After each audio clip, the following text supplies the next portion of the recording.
Last year at this time, I was most confident in one position group when it came to the ability to perform and to be the deepest group. And that was the safety position. But this year we are looking at a different position that I think is from top to bottom, just so incredibly deep, and is going to be the leader for the entire team. The way that this group goes is going to be at least the way that one side of the ball goes, which is the defense. Of course, we're talking about the defensive line, the entire front. Let's talk about it on this episode of Locked On Wolverines.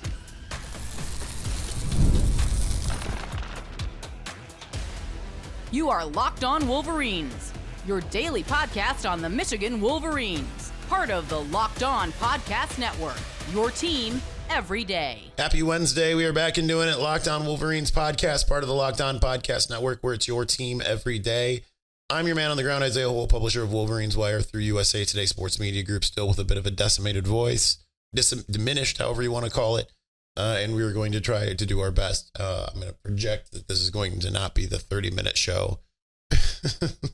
I'm just going to say that straight away. But all right, let's get into it. Like I said, last year, especially more late, I was really confident in the safety position. But right now, I'm looking at the defensive line equally. And why wasn't it not the defensive line? Or why was it not the defensive line last year? Well, because while you had a set four up front, because we're going to start in the interior here mostly, but because you had that set four, Josaiah, Kenneth, Mason, and Derek Moore, that was kind of it. You didn't know who was going to be the guy beyond that.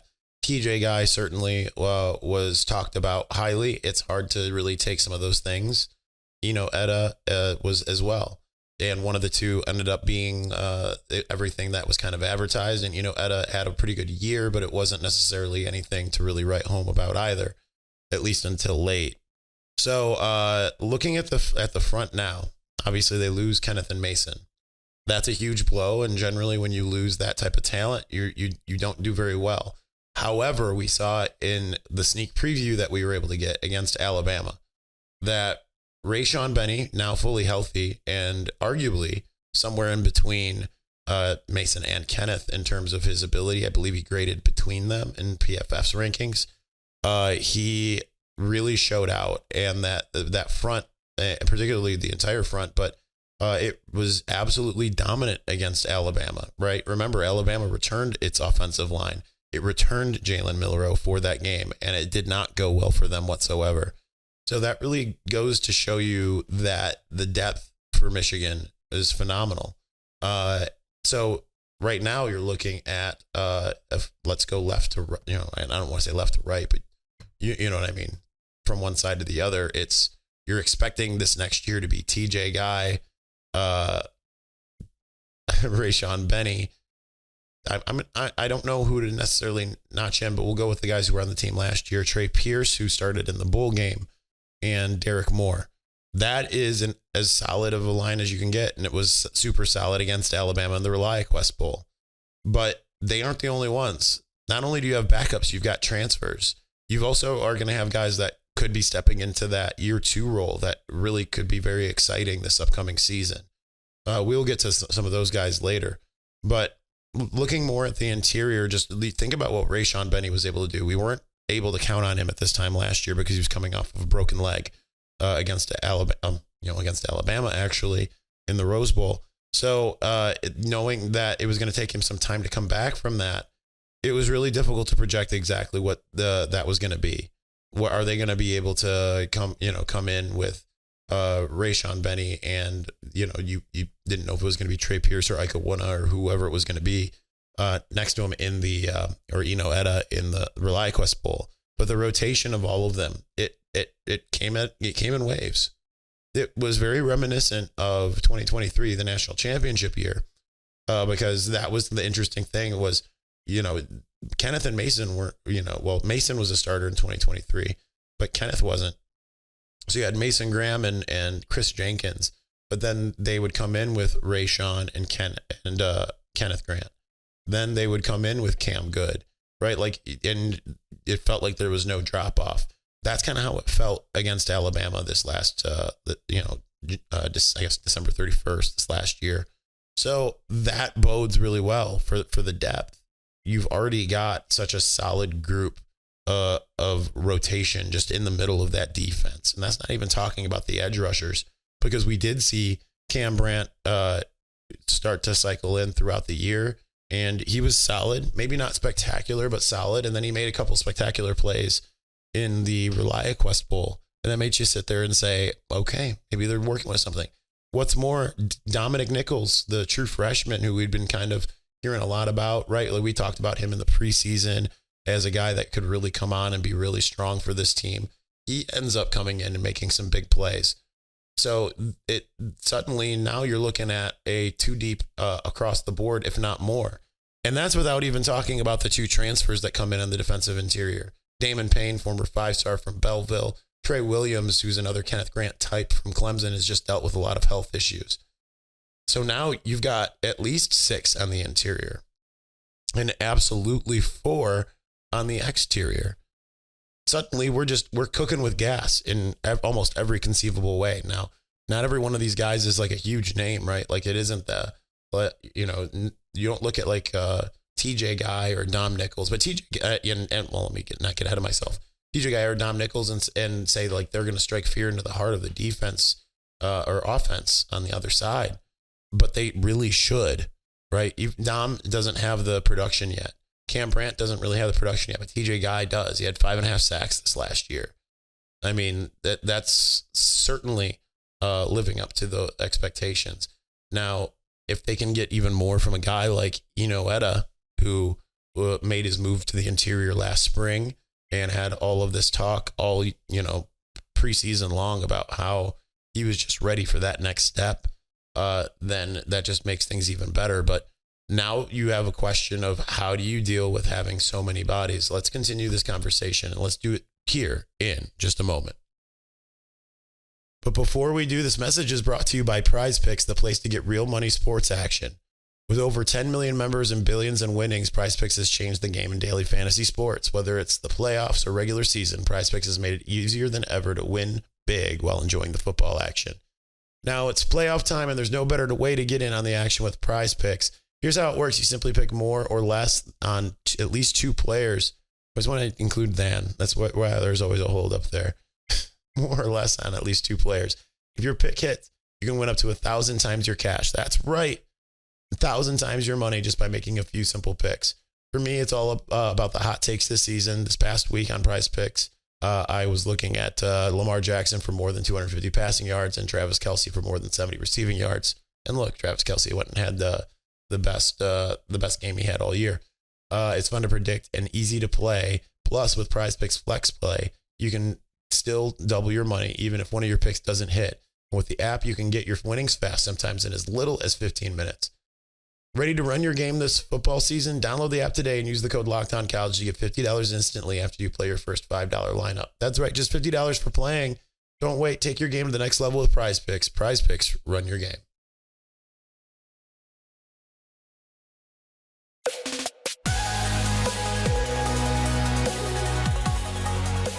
We're going to get through this Voices week today still.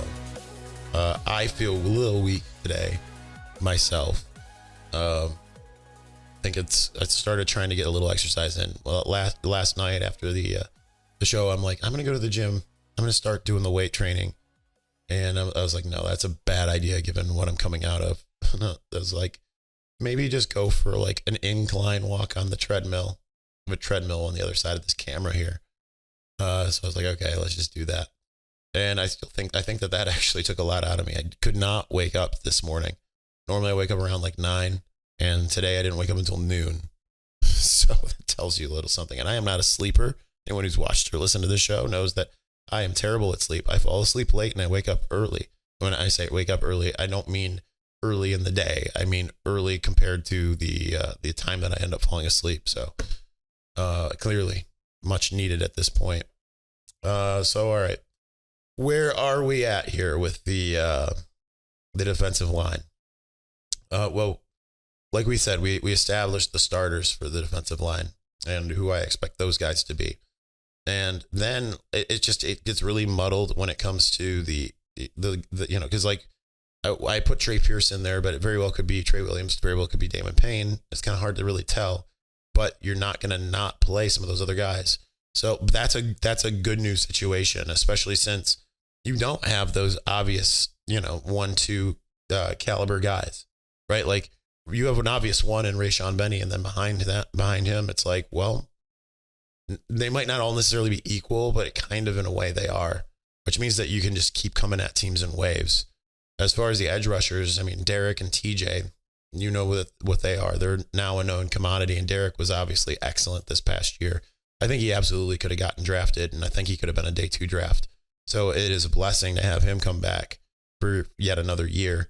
And TJ Guy really came on strong. And then, like we mentioned, Cam Brandt, we mentioned Dom Nichols. I'm curious about a lot of other players that very well could make an impact. I look at like a guy that's entering year 2, like Lugard Ekpai, the former 4-star, highly rated, absolute behemoth. He's 6'6". I look at a guy like him or Devin Baxter. Could this be a year that Keyshawn Keyshawn Bennett, took me a minute. Keyshawn Bennett is if he's still around, I do believe he is. I hadn't heard anything that suggested that he wasn't. Could Keyshawn Bennett actually start rotating in? He was a 4-star, and he's really only seen time on defense. And you look at like the Northwestern game, and that was kind of it, right? Like otherwise he was a special teamer. So that they've got a lot of dudes. Now, again, none of these names are ones that are going to strike fear into the hearts of an opposing offense necessarily, but you're going to have to contend with it, and you're going to have to contend with everybody. And the good news is just what we saw with Lou Esposito, I thought was a defensive front that got better over the course of the year. And part of that was obviously too Wink being smarter with the exotic looks and stuff like that. And there's a lot of pieces here that I think that could bode very well. Then there's others, and let me pull up my notes just to be able to speak more confidently on this, because there's so many others that we aren't even mentioning. I didn't even talk about Jayshon Barham potentially being an edge rusher too, right? So let me make sure I'm not missing anybody that. So there are a couple names that I think even on the interior that could stand out, could be guys, right? Like Manuel Beagle is a guy entering his second year who got some mentions when it came to guys who were really stepping up in bowl prep. You look at David Pale, who has the kind of a Cam Good kind of body. He's a Polynesian guy. He was a guy that was committed to USC. Yeah, it was a 3-star, but Michigan had him way higher on the board, just like USC did. He's a guy that could really step up. Brooks Barr is another one that Brooks Barr. Just again, arms the size of thighs. I mean, could he be a guy that finally kind of starts rotating in? But then there's the other few, and we'll get to the freshmen in segment 3, and we'll talk about where they are. But like, could Alessandro Lorenzetti, could he be someone who finally takes a step? Remember, he converted from offensive line. I think that kind of covers most of those guys. But it's an intriguing group because it's not necessarily one that has like a bunch of 5-stars, doesn't have those obvious, like, it's not like when Rashawn Gary came on, and you're just kind of waiting to see what he's going to be doing and all of that. It's a different scenario because you have a lot of players who certainly can become solid, if not and beyond functional, but again, aren't necessarily big names. And I mean, I think that's generally how it's going to work a lot of the time. You watch the NFL, a lot of the defensive interior guys in particular aren't big names. It's more the edge rushers. Michigan's got a ton of guys, but that aren't necessarily those like freaky Aiden Hutchinson, Max Crosby types, but absolutely can do more than get the job done. Not to disparage him, but I think that when you're looking at what Michigan has in the edge rushing room, it's better than a Mike Morris and Iabi Anoma Oki line, right? Like, I think that they're just much better off. Because I think in a large part because you can expect a lot more consistency from this group. And I think that that's really, really exciting looking forward, because I just think that there's just a lot to really like about what they've got. So with that in mind, there are some freshmen that will be a part of this class, certainly. And not will be a part, there are freshmen who are in the class who very well could find their way onto the field sooner rather than later. So I would like to discuss what Michigan has in the room for as far as the freshmen are concerned, and we will go from there. So we will do that here in just a moment.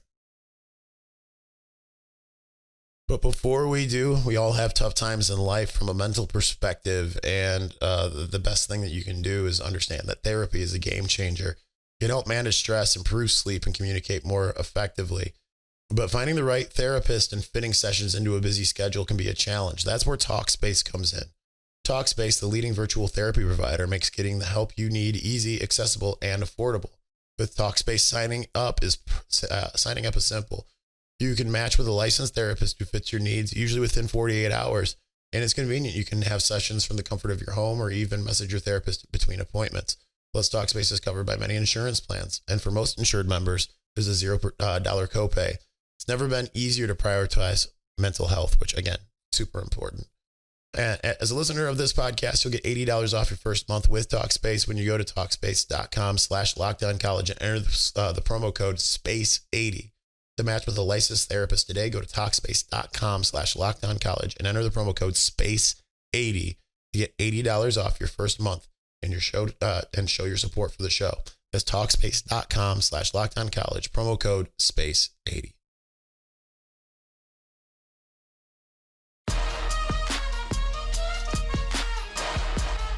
All right, I didn't lie when I said this is going to be a shorter show.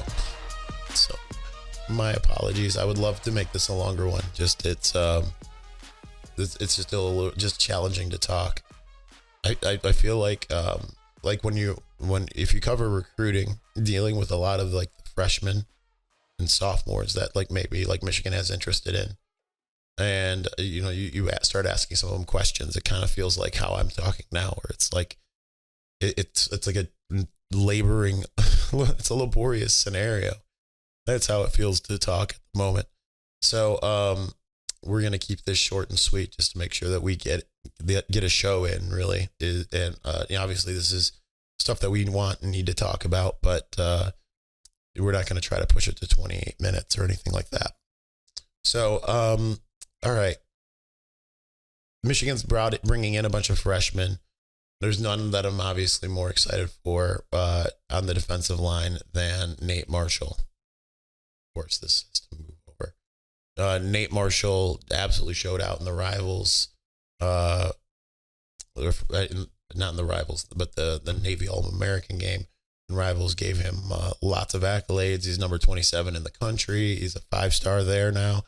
Granted, they're still screwy with Bryce Underwood, and they don't even think that Shamari Earls exists, so they're kind of crazy. But nonetheless, there's a lot of players there that you look at and you say, okay, absolutely could be a guy that can play right away. And to me, on the edge, that's Nate Marshall. Now, Nate Marshall's a big guy. He could absolutely be an interior guy eventually. Maybe even, they may even say this year he's going to be that guy, but I would say that he would probably bode well on the edge. He's very explosive, and absolutely showed you in the Navy All-American week that he can be someone that's gonna be that name. He can be a name guy.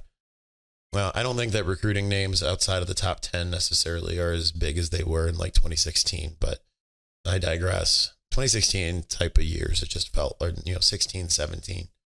You looked at the look at the Najee Harrises of the world. I don't feel like we have as many of those, right? That felt like the top 100. Michigan's getting guys like David Long. That felt like just a much higher end, not class, but just in terms of recruiting names. But Nate Marshall would be the guy that I would have pegged to be the likely to play in year one type guy on the edge and the interior. I wouldn't be surprised at all if Benny Patterson starts being able to make a move. Michigan feels very fortunate that they were able to flip him from Cincinnati. And I know that normally you look at that and you look at, I think he's from New York. I can't remember exactly where he's from, but it's, it wasn't necessarily a big name, but he rose in the rankings as well. And talking to some people in the building, they're just over the moon for what he brings to the table. So those are the two that I think that could be early players. I would not write off Travis Moten, who I think is the one who's the most intriguing of everybody that Michigan brought in. Former wrestler. You love hearing that at defensive line, even though he was ranked like near 2000 or something like that. Like he was super lowly ranked. I believe led the state of Kentucky in sacks. Just an absolute behemoth. He already has the physical size that you would sit there and look and say, like, yeah, you don't look at a guy like Travis Moten and think he's just gotten out of high school or should still be in high school. He looks like he's been in strength and conditioning programs for 3 years already.